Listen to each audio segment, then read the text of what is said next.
الله أكبر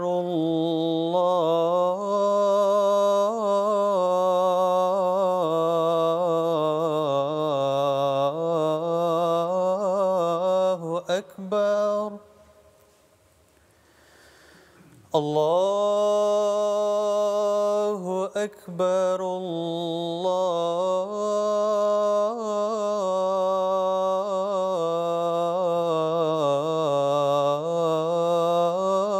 الله أكبر أشهد أن لا إله إلا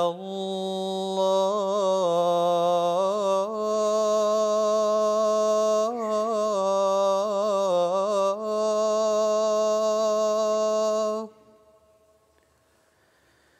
أشهد أن لا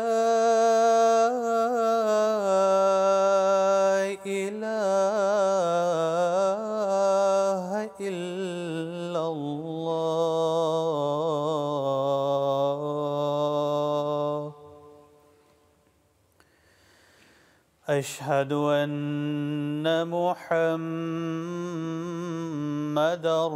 رسول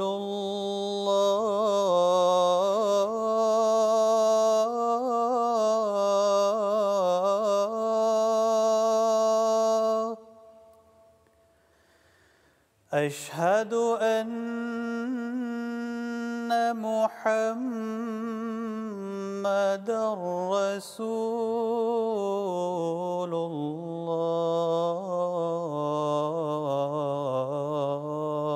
الله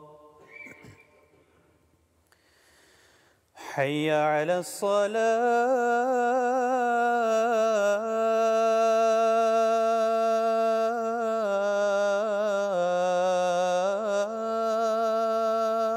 الصلاة حي على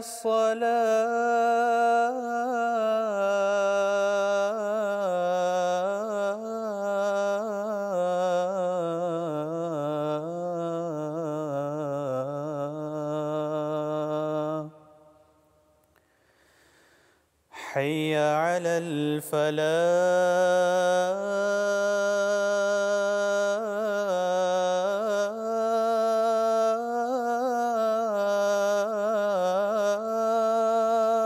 الفلاح حي على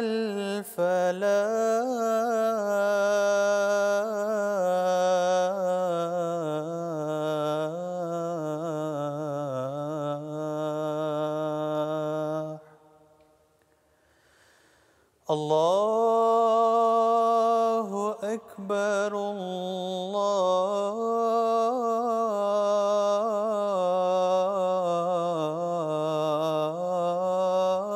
الله أكبر لا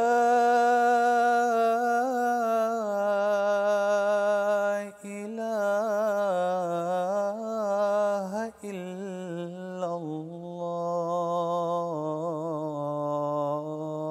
الله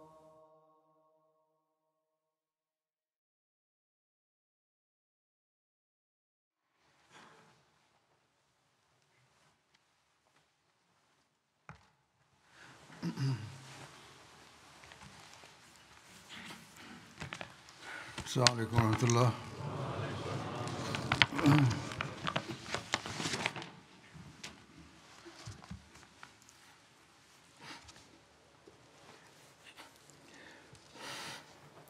أشهد أن لا إله إلا الله وحده لا شريك محمدا عبده ورسوله أما بعد فأعوذ بالله من الشيطان الرجيم بسم الله الرحمن الرحيم الحمد لله رب العالمين الرحمن الرحيم مالك يوم الدين إياك نعبد وإياك نستعين اهدنا الصراط المستقيم صراط الذين أنعمت عليهم غير المغضوب عليهم ولا الضالين.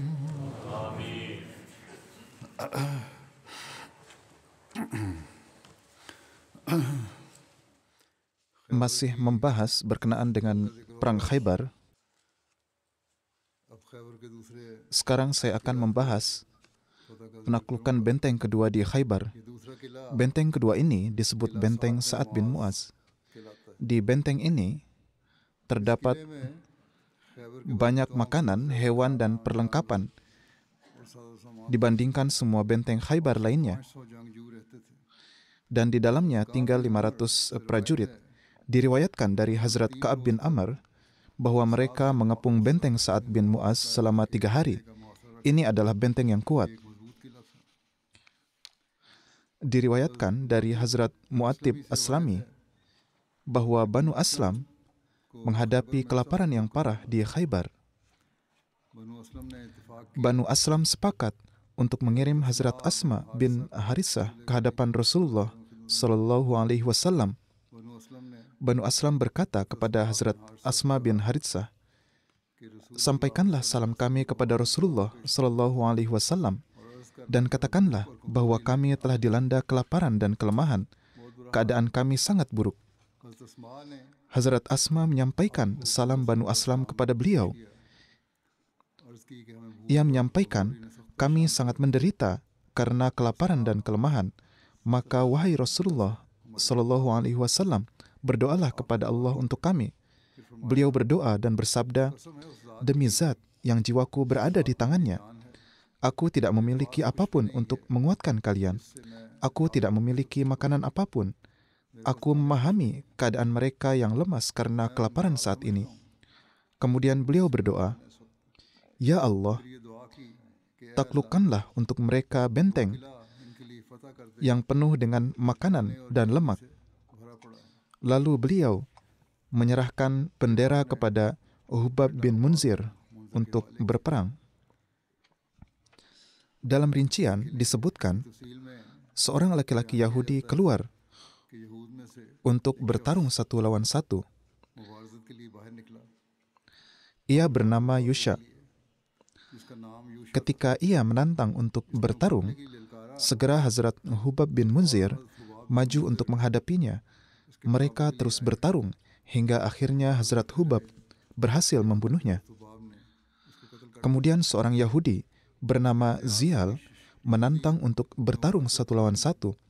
Maka Hazrat Umarah bin Uqbah Ghifari maju untuk menghadapinya dan mendaratkan pukulan yang telak di kepala Yahudi itu sehingga kepalanya pun pecah.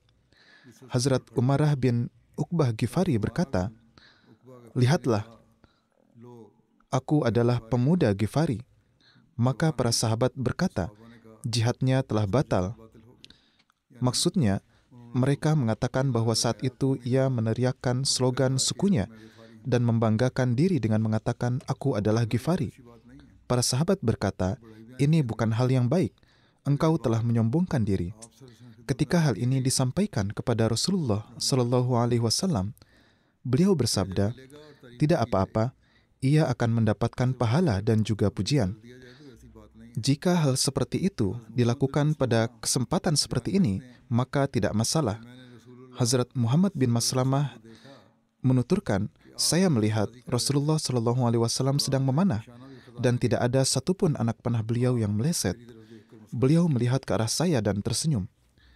Hazrat Hubab bin Munzir bersama para pemudanya memasuki benteng dan bertempur dengan sengit hingga berhasil menaklukkannya, serta menguasai seluruh senjata dan bahan makanan. Banyak Yahudi yang mempertahankan benteng telah terbunuh dan beberapa ditawan. Hazrat Mu'tab Aslami yang datang kepada Rasulullah Shallallahu Alaihi Wasallam untuk memohon doa karena kelaparan berkata, "Kami belum kembali ketika Allah memberikan kemenangan atas benteng Sa'ad bin Mu'az." Diriwayatkan dari Hazrat Jabir bahwa mereka baru saja kembali setelah memohon kepada Rasulullah Shallallahu Alaihi Wasallam karena keadaan sangat lapar. Lalu dalam waktu singkat, perang dimulai dan kemenangan pun diraih. Hazrat Jabir meriwayatkan bahwa bahan makanan yang didapat dari benteng Sa'ad sangat banyak, lebih banyak daripada yang didapat dari benteng manapun. Di dalamnya terdapat banyak gandum, kurma, mentega, madu, minyak, dan lemak. Penyeru Rasulullah Shallallahu Alaihi Wasallam mengumumkan, "Makanlah sendiri dan berilah makan hewan-hewan kalian, dan jangan membawa apapun. Apapun yang ingin kalian makan, makanlah di sini." Kemudian disebutkan tentang benteng ketiga, yaitu benteng Zubair bin Awam. Penaklukan benteng ini disebutkan sebagai berikut. Nama asli benteng ini adalah Kulla. Kemudian benteng ini menjadi bagian Hazrat Zubair bin Awam, sehingga terkenal dengan nama benteng Zubair. Ketika orang-orang Yahudi melarikan diri dari benteng Naim dan Sa'ad bin Mu'az menuju benteng Zubair bin Awam, Rasulullah Shallallahu Alaihi Wasallam mengepung mereka. Benteng ini berada di puncak gunung. Beliau mengepungnya selama 3 hari. Seorang Yahudi bernama Ghazal datang dan berkata, "Wahai Abul Qasim," ia menyapa Rasulullah Shallallahu Alaihi Wasallam dengan gelar ini karena orang-orang non-Muslim biasa memanggil beliau demikian. "Berilah saya jaminan keamanan dengan syarat saya akan memberitahu Anda sesuatu yang akan membuat Anda bisa beristirahat dari penduduk Nata, yaitu Anda akan dapat menguasai benteng ini, dan Anda dapat bergerak menuju penduduk Syak. Sungguh, penduduk Syak telah binasa karena takut kepada Anda. Setelah itu, Anda dapat pergi ke benteng kedua." Rasulullah Shallallahu Alaihi Wasallam memberinya jaminan keamanan atas keluarga dan hartanya. Orang Yahudi itu berkata, "Sesungguhnya, jika Anda berdiri seperti ini selama sebulan pun, mereka tidak akan peduli. Di bawah tanah mereka ada terowongan. Mereka keluar pada malam hari dan membawa air dari sana, kemudian kembali ke benteng-benteng mereka masing-masing. Mereka sedang mempertahankan diri dari Anda. Jika Anda memotong jalan air mereka, mereka akan menyerah kepada Anda." Rasulullah Shallallahu Alaihi Wasallam pergi mengikuti dia bersama-sama dan memotong terowongan-terowongan Yahudi. Ketika tempat air mereka terputus dari mereka, mereka keluar dan pertempuran sengit pun dimulai. Kemudian perang pun pecah. Pada hari itu beberapa sahabat dari kalangan Muslim syahid dan 10 orang dari Yahudi terbunuh. Beliau berhasil meraih kemenangan, dan ini adalah benteng terakhir dari benteng-benteng Nata. Ketika Rasulullah Shallallahu Alaihi Wasallam selesai dengan Nata, beliau menuju ke benteng-benteng Syak. Ini adalah kelompok ketiga dari benteng-benteng sebagaimana yang telah saya jelaskan sebelumnya. Di sini juga disebutkan tentang kematian pemimpin Yahudi Salam bin Mishkam. Dalam peperangan benteng-benteng Nata, Salam bin Mishkam juga terbunuh di tangan kaum Muslim. Salam adalah seorang pemimpin besar Bani Nadir dan pemimpin Yahudi, tetapi ia sedang sakit sehingga ia tidak ikut secara aktif dalam peperangan seperti pemimpin-pemimpin Yahudi lainnya, yaitu ia tidak terlibat langsung dalam peperangan dengan pedang dan panah. Kawan-kawannya menyarankan kepadanya agar pindah ke daerah Katibah karena lebih aman. Namun Salam bin Mishkam, meskipun sakit keras, tidak menerima saran ini sehingga dia terbunuh oleh kaum Muslim di Nata. Jika riwayat tentang penyakitnya benar dan ia tidak benar-benar berperang, maka pembunuhannya tidak bisa dikritik karena ia telah mempersiapkan pasukannya untuk berperang. ia mungkin melakukan pengawasan umum terhadap mereka. Oleh karena itu, dalam suasana perang ini, salah seorang sahabat membunuhnya juga karena ia hadir bersama mereka. Pemimpin pasukan memiliki arti penting, dan dengan kematiannya, pasukan juga kehilangan semangat. Jadi, dari sudut pandang ini, pembunuhannya juga bukan hal yang patut dikritik. Pengepungan 2 benteng Shak. Shak ini juga merupakan kumpulan 2 dari 3 benteng, dan tentang penaklukannya disebutkan sebagai berikut.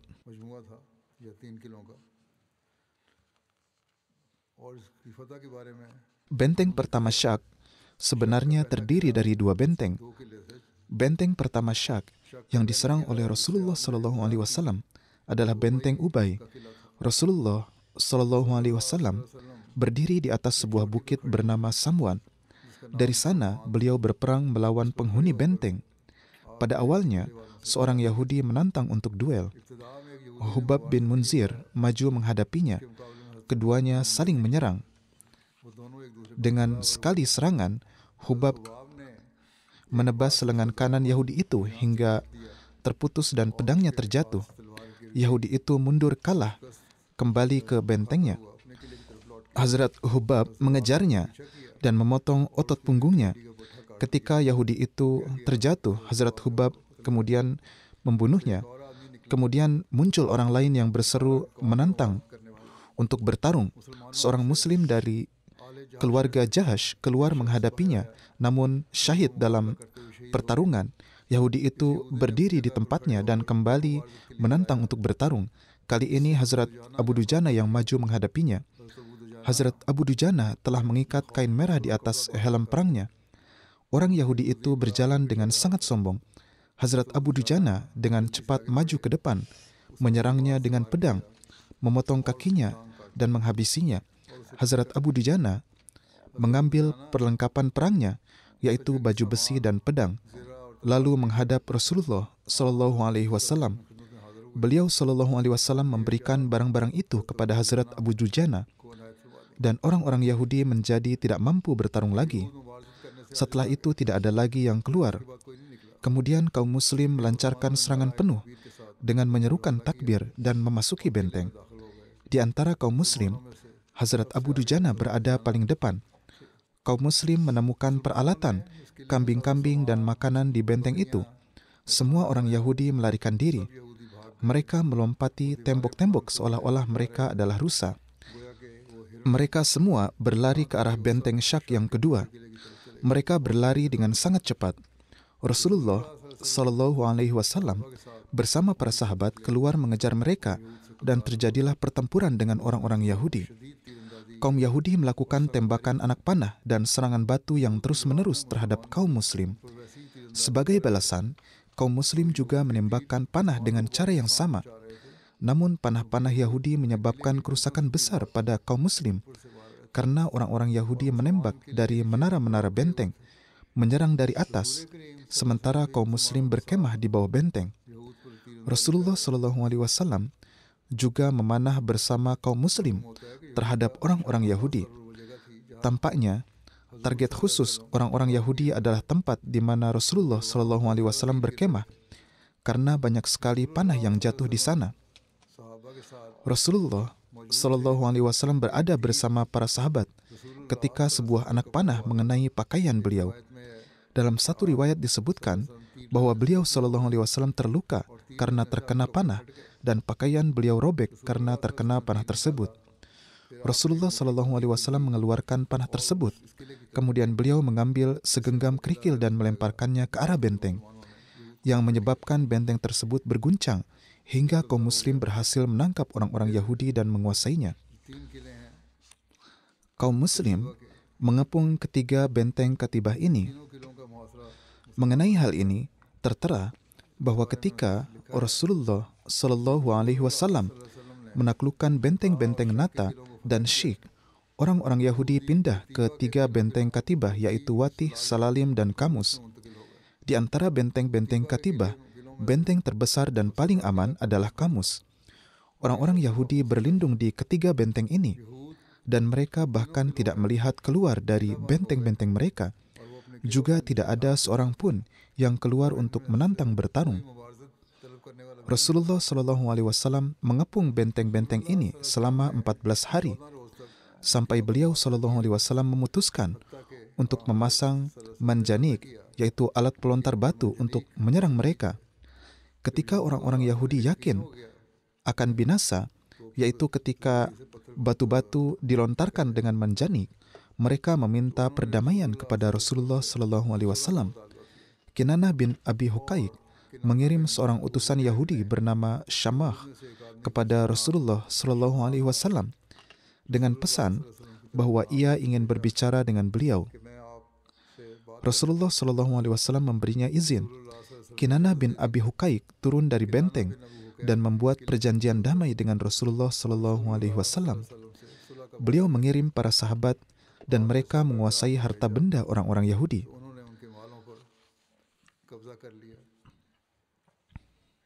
Dari benteng-benteng tersebut diperoleh 100 baju besi, 400 pedang, 1000 tombak, dan 500 busur beserta anak panahnya. Mengenai penaklukan benteng Kamus, ada beberapa riwayat berbeda yang disebutkan dalam kitab-kitab sejarah Nabi. Tertera bahwa pengepungan benteng ini berlangsung selama 20 hari dan akhirnya ditaklukkan oleh Hazrat Ali setelah pertempuran yang sengit dengan orang-orang Yahudi.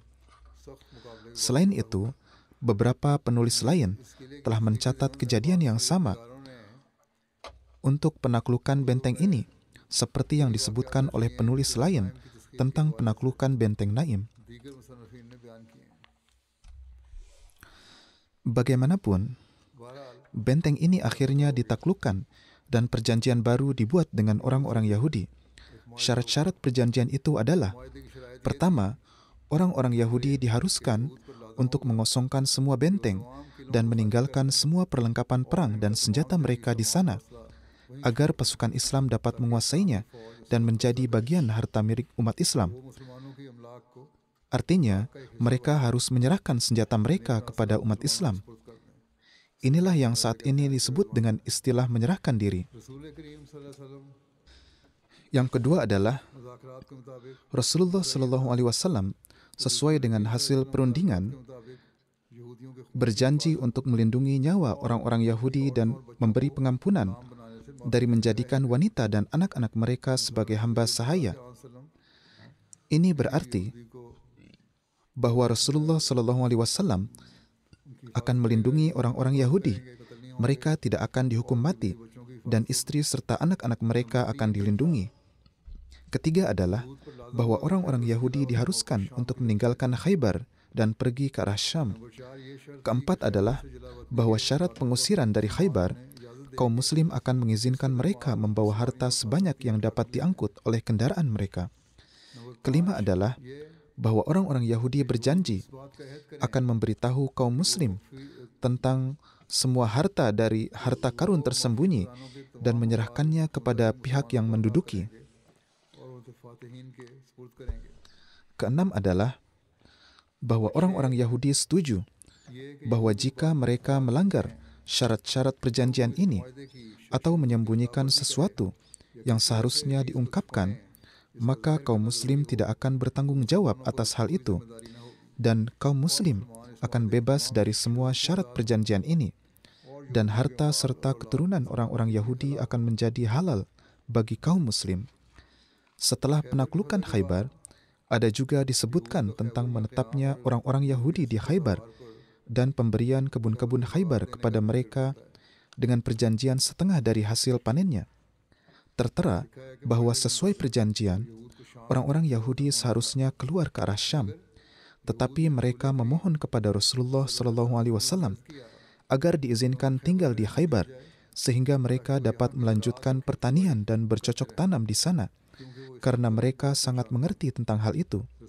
Rasulullah SAW menerima permohonan mereka dan mengizinkan mereka tinggal di Khaybar untuk melakukan pekerjaan pertanian dan sebagai imbalannya mendapatkan setengah dari hasil panen.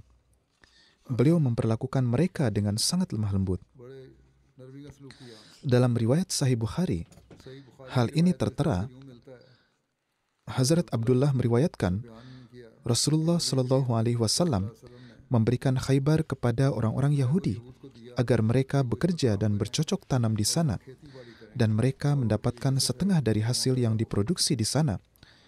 Jumlah sahabat yang syahid di Khaybar adalah 17 orang. Nama-nama mereka adalah Hazrat Rabi'ah bin Aksam, Sakaf bin Amr, Hazrat Rifa'ah bin Masruh, Hazrat Abdullah bin Umayyah, Hazrat Mahmud bin Maslama, Hazrat Abu Zia bin Nu'man, Hazrat Haris bin Hatib, Hazrat Adi bin Murrah, Hazrat Aus bin Habib, Hazrat Hunayf bin Wa'il, Hazrat Mas'ud bin Sa'ad, Hazrat Bishr bin Barra, Hazrat Fudail bin Nu'man, Hazrat Amir bin Aqwa, Hazrat Umarah bin Uqbah, dan Hazrat Habsyi hamba sahaya Hazrat Yasar, serta seorang dari suku Ashja yang namanya tidak tercatat. Dari pihak Yahudi, ada 93 orang terbunuh dalam perang ini.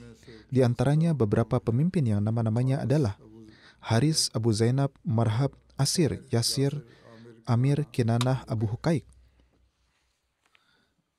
Setelah Khaybar, beberapa peristiwa terpisah juga diceritakan. Salah satunya adalah peristiwa terbunuhnya Kinanah bin Rabi.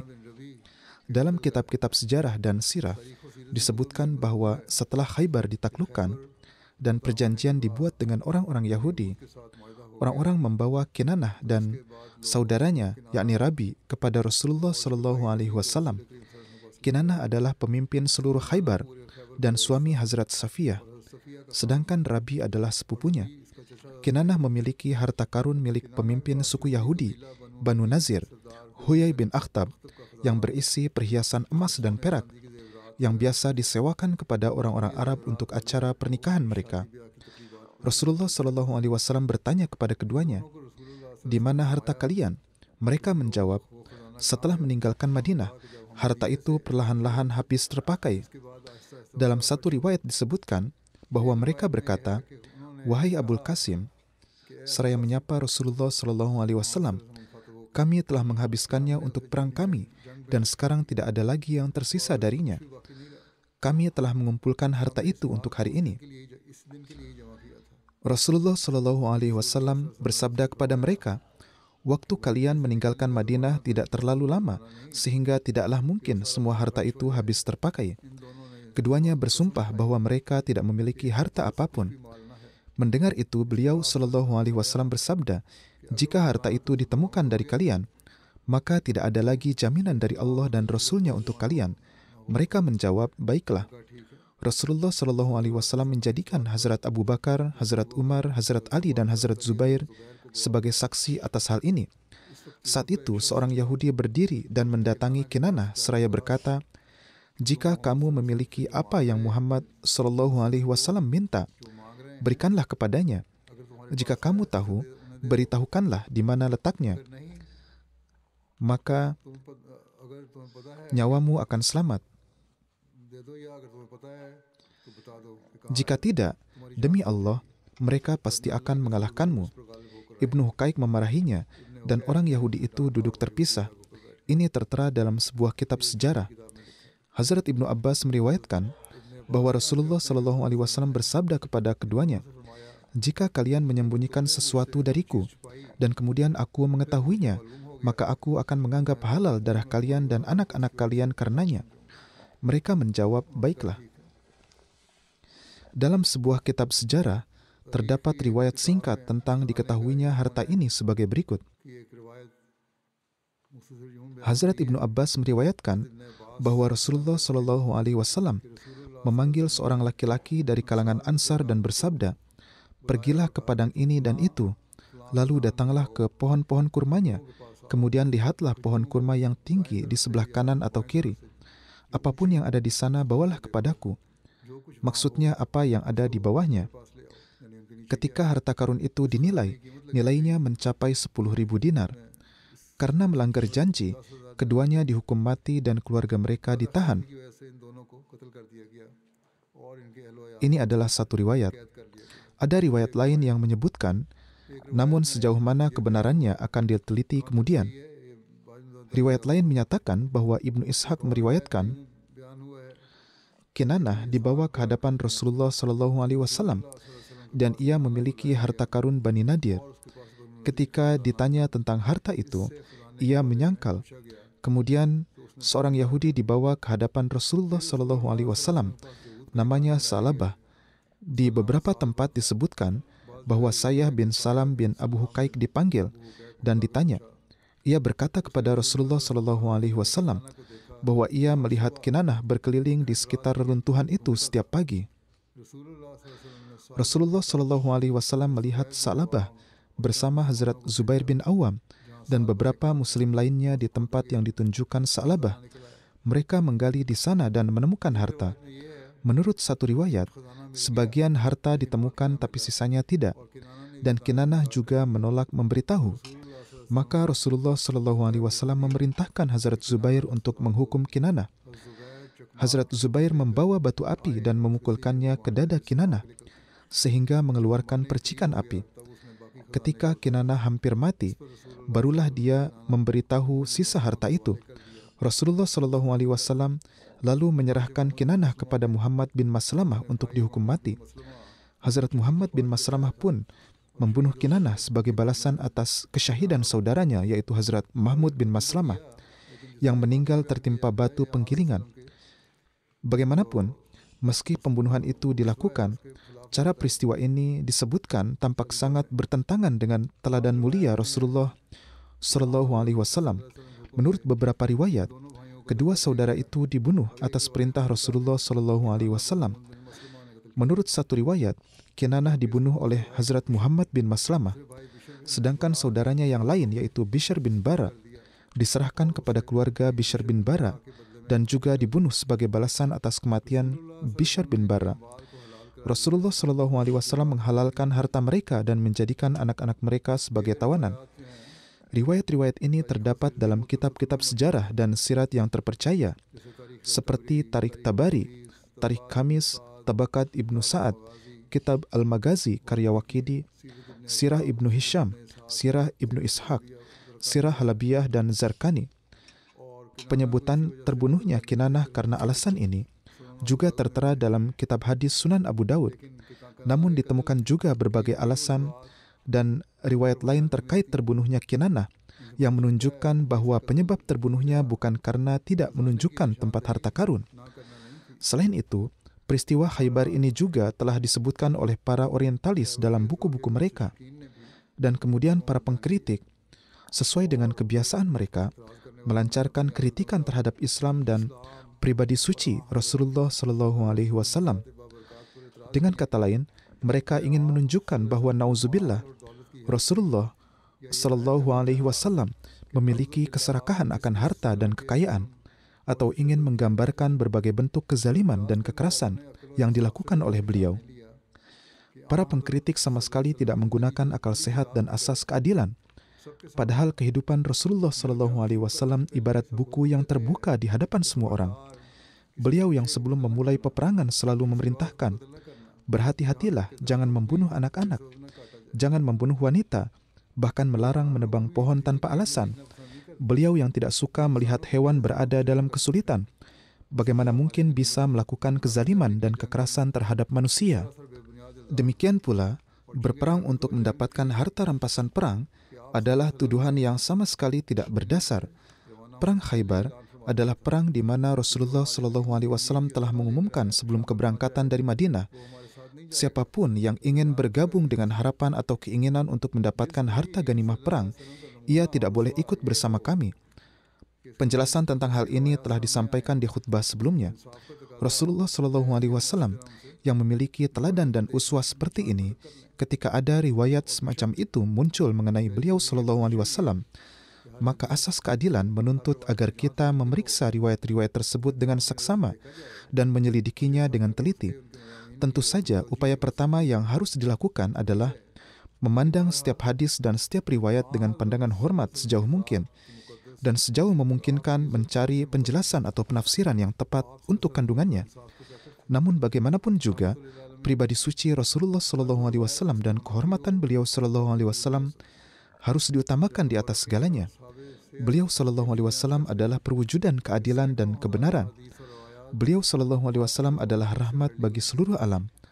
Setiap riwayat yang bertentangan dengan hal ini tidaklah dapat diterima. Sedangkan para sejarawan dan penulis sejarah Nabi juga menyatakan bahwa ratusan ribu hadis dan riwayat adalah dibuat-buat sendiri oleh orang-orang yang datang kemudian. Hal ini juga merupakan kenyataan yang diakui bahwa orang-orang Yahudi juga terlibat dalam upaya buruk ini dan memberikan riwayat-riwayat palsu. Kemudian terkait peristiwa yang sedang dibahas mengenai terbunuhnya Kinanah dan saudaranya ini juga telah diteliti dengan sangat baik oleh tim riset kita. Mereka telah menjelaskannya berdasarkan riwayat-riwayat dan menjawab keberatan yang diajukan oleh para orientalis. Ini adalah jawaban yang sangat baik. Mereka mengatakan bahwa bukti dari peristiwa ini menunjukkan bahwa para periwayat telah melakukan kesalahan di berbagai tempat dalam penuturan mereka. Mereka lupa bahwa mereka sedang mencampur adukan berbagai hal. Kalaupun ada peristiwa semacam itu, maka hal yang kecil telah dibesar-besarkan dan diceritakan secara berlebihan dengan nada negatif. Misalnya, setelah perjanjian dibuat dengan orang-orang Yahudi dan semua persyaratan telah disepakati serta perjanjian damai telah ditulis, maka permintaan harta tampaknya aneh karena menurut perjanjian tersebut, orang-orang Yahudi telah kehilangan hak kepemilikan dan penguasaan atas segala sesuatu, kecuali tanah Khaybar dan sebagainya. Kemudian, jika harta itu telah ditemukan seperti yang disebutkan dalam riwayat-riwayat, kemana perginya harta tersebut? Semua rincian tentang pembagian harta ganimah perang Khaybar terdapat dalam kitab-kitab sejarah dan sirah Nabi, termasuk minyak samin, lemak, kurma, pakaian, peralatan, ternak, tombak, pedang, panah, perisai, dan lain-lain. Namun tidak ada penyebutan dimanapun bahwa seseorang mendapatkan sekian banyak emas, perak, dan permata. Sebaliknya, tertera bahwa tidak ada emas atau perak sama sekali dalam harta ganimah Khaybar. Ini adalah riwayat Bukhari. Terdapat banyak perbedaan dan kebingungan dalam riwayat-riwayat tentang pencarian harta di Khaybar. Dalam beberapa riwayat disebutkan bahwa Kinanah ditanya. Dalam riwayat lain dikatakan Kinanah dan saudaranya dipanggil. Ada yang menyebutkan seorang Yahudi ditanya bersama mereka, dan ada pula yang mengatakan Huyai, paman mereka yang ditanya. Kemudian setelah semua penyelidikan ini, jika hukuman harus dijatuhkan, maka banyak orang yang seharusnya dinyatakan bersalah. Namun menurut riwayat, hanya 2 orang yang dihukum, yaitu Kinanah dan saudaranya. Menurut beberapa riwayat, hanya Kinanah yang dihukum. Dalam Bukhari tertulis, ketika Hazrat Umar berniat mengusir orang-orang Yahudi dari Khaybar pada masa kekhalifahannya, seorang putra Abu Huqaiq datang kepadanya. Pensyarah atau penafsir Sahih Bukhari, Allamah Ibnu Hajar, menulis bahwa saudara Kinanah ini masih hidup hingga masa Hazrat Umar dan tinggal di Khaybar sampai pengusiran, sehingga cerita tentang pembunuhan saudaranya juga salah. Beberapa penulis sejarah menyimpulkan dari riwayat Bukhari ini bahwa hanya Kinanah yang dihukum. Bagaimanapun, dari semua hal yang telah dijelaskan ini, karena adanya perbedaan pendapat ini, menyebabkan semua riwayat yang menyebutkan pemberian hukuman fisik demi untuk mendapatkan harta menjadi meragukan, termasuk riwayat yang menceritakan kejadian ini. Oleh karena itu, seorang penulis sejarah Nabi terkenal, Allamah Shibli Nu'mani menulis, dalam peristiwa-peristiwa Khaybar, para penulis sejarah dan sirat Nabi telah meriwayatkan sebuah hal yang sangat keliru, dan itu telah dikutip dalam kebanyakan buku, sehingga menjadi umum. Artinya, itu telah diterima dan dimasukkan ke dalam riwayat-riwayat, yaitu bahwa pertama-tama, Rasulullah SAW memberikan jaminan keamanan kepada orang-orang Yahudi dengan syarat mereka tidak akan menyembunyikan apapun. Tetapi ketika Kinanah bin Rabi menolak memberitahukan tentang harta karun, beliau SAW memerintahkan Hazrat Zubair untuk memaksa dan menemukan lokasi harta karun tersebut. Hazrat Zubair membakar dada Kinanah dengan batu api sampai ia hampir mati. Akhirnya Rasulullah SAW memerintahkan agar Kinanah dibunuh dan semua wanita Yahudi dijadikan hamba sahaya.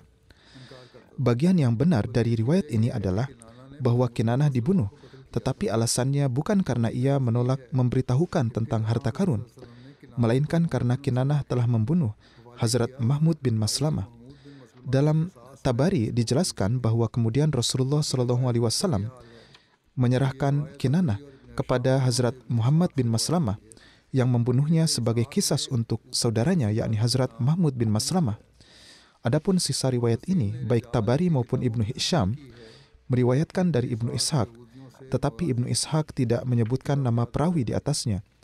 Para ahli hadis telah menjelaskan dalam kitab-kitab tentang perawi bahwa Ibnu Ishaq meriwayatkan peristiwa-peristiwa peperangan Rasulullah SAW dari orang-orang Yahudi. Banyak riwayat yang beliau ambil dari orang-orang Yahudi. Riwayat ini juga harus dianggap termasuk di antara riwayat-riwayat tersebut, dan orang-orang Yahudi tidak akan pernah memberitahukan kebenaran. Inilah alasan mengapa Ibnu Ishaq tidak menyebutkan nama-nama para perawi tersebut. Melakukan kekerasan sedemikian rupa terhadap seseorang untuk memaksanya memberitahukan tempat harta sampai-sampai membakar dadanya sangat jauh dari kedudukan Rasulullah SAW sebagai rahmatan lil alamin. Seorang yang tidak menghukum sama sekali orang yang meracuninya, mungkinkah wujud itu memerintahkan untuk membakar seseorang hanya demi beberapa keping uang? Kejadian sebenarnya adalah bahwa Kinanah diberi jaminan keamanan dengan syarat ia tidak akan melakukan pengkhianatan atau memberikan keterangan palsu. Bahkan dalam riwayat disebutkan bahwa ia juga menyetujuinya, bahwa jika ia melakukan sesuatu yang melanggar, maka ia akan layak dibunuh. Kinanah melakukan pengkhianatan dan jaminan keamanan yang diberikan kepadanya pun batal. Kinanah telah membunuh Hazrat Mahmud bin Maslamah, maka sekarang ia dibunuh sebagai kisas untuknya. Seorang Ahmadi penulis sejarah, Tuan Syed Barakat Ahmad, menulis dalam karyanya bahwa Ibnu Ishaq telah menceritakan sebuah kisah tanpa sanad apapun, dan fakta-fakta ini jelas salah. Pertama, penyiksaan, terlebih lagi penyiksaan dengan api, ini bertentangan dengan ajaran Islam. Kedua, tidak ada catatan mengenai pembagian harta karun yang ditemukan ini dalam seluruh ganimah Khaybar. Juga tidak ada riwayat mengenai harta ini dimasukkan ke Baitul Mal. Bukan hanya Ibnu Ishaq, bahkan dalam sumber-sumber referensi terdahulu lainnya pun tidak ada penyebutan tentang uang tunai, emas, perak atau barang berharga lainnya semacam itu dalam ganimah Khaybar. Semua riwayat adalah berkaitan dengan barang-barang, pakaian atau senjata. Hazrat Abu Hurairah yang bersama Rasulullah SAW dalam perang Khaybar mengatakan, kami memang telah menaklukkan Khaybar, tetapi kami tidak mendapatkan emas dan perak sebagai ganimah.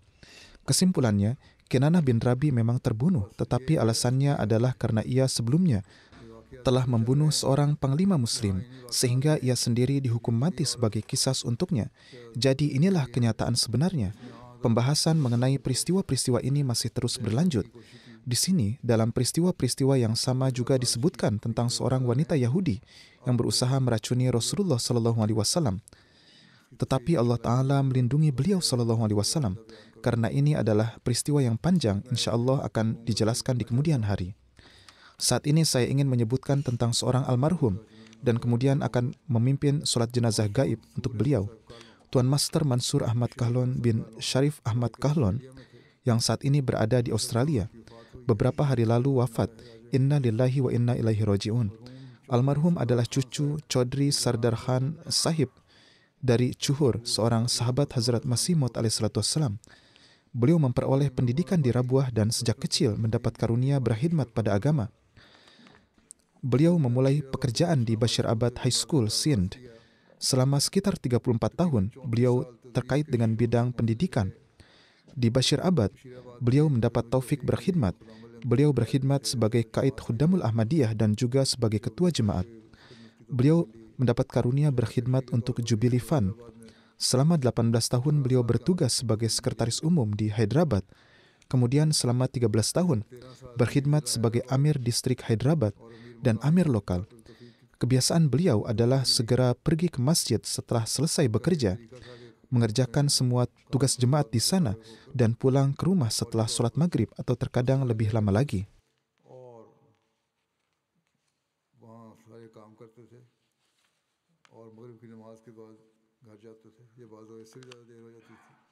Beliau memiliki kecintaan yang mendalam terhadap khilafat, selalu siap menjawab setiap seruan khilafat, seorang yang peduli terhadap orang miskin, ramah terhadap tamu, penuh simpati, dan sangat dermawan. Beliau menampung dan membiayai pendidikan banyak kerabat beliau. Di antara murid-murid beliau ada yang menjadi mubalik, dokter dan insinyur yang tersebar di berbagai negara. Almarhum adalah seorang musi. Di antara yang ditinggalkan selain istri adalah 1 putri dan 5 putra. Mubashar Ahmad Sahib Gondal yang berkhidmat di kantor Amir UK adalah saudara beliau. Putra beliau, Usama, mengatakan bahwa sejak kecil ia melihat ayahnya memiliki hubungan yang kuat dengan masjid dan jemaat. Sangat jarang beliau absen pergi ke masjid. Beliau selalu hadir secara teratur di kantor. Tanpa alasan yang sangat mendesak, beliau tidak pernah absen pergi ke kantor. Dan anggota jemaat juga mengetahui bahwa mereka bisa bertemu beliau di kantor atau di masjid. Beliau sangat menghormati dan melayani para tamu dari pusat. Setelah pindah ke Australia, beberapa waktu kemudian ada beberapa tuntutan hukum terhadap beliau. Bagaimanapun, beliau pindah karena keadaan.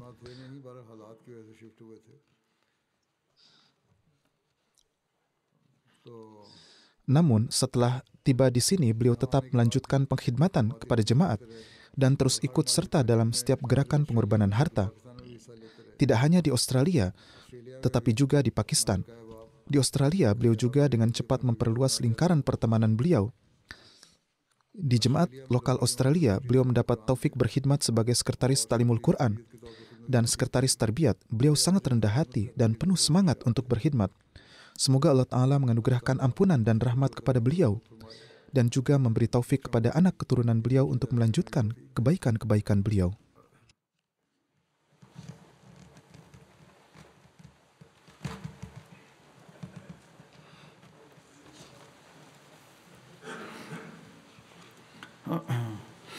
Alhamdulillah, nahmaduhu wa nasta'inuhu wa nastaghfiruhu wa nu'minu bihi wa natawakkalu alayhi wa na'udzu billahi min shururi anfusina wa min sayyiati a'malina. Man yahdihillahu fala mudilla lahu ومن يضلل فلا هادي له ونشهد أن لا إله إلا الله ونشهد أن محمدا عبده ورسوله.